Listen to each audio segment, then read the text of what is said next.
It's not been an easy few weeks for cartoonists in South Africa, so Jerm's joining me in studio to chat through some of the issues cartoonists have faced.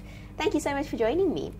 Cool. Like I said, it's not actually been an easy week for cartoonists in South Africa for the last couple of weeks. No, well, it hasn't been an easy few months, actually. I mean, actually maybe a few years if you think back to Zapiro already and the challenges he's been through.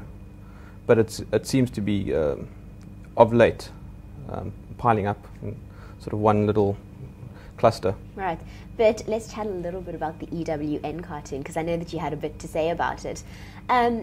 A lot of people really offended, saying, you know, hands off the electorate, say what you want about politicians, but when it comes to voters, don't be insulting about them.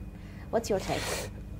Okay, well, let's just state that the Prime Media's ombudsman did review the cartoon, and he found that using clowns is not racist, and that is because clowns have always been used as satirical devices.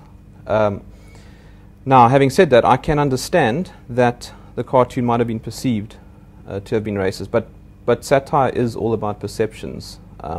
If it was not about perceptions, then, well, it wouldn't be satire, because there's always multiple meanings in cartoons, and it's always left up to the reader to read into or between the lines or around, and that's the great thing. You interpret it.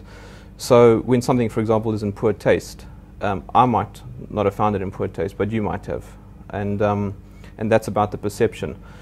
I don't personally believe the cartoon itself was racist. It was not intended to have been. It was more a mockery of events. But as I said, I can understand how it was perceived to have been, and didn't really work out particularly well for the cartoonists in the end. But to be fair, it was Prime Media's ombudsman who did the finding. Yes. You know, so yes, it was the ombudsman for the company. Yes, but I mean, he does have a history of making very good calls.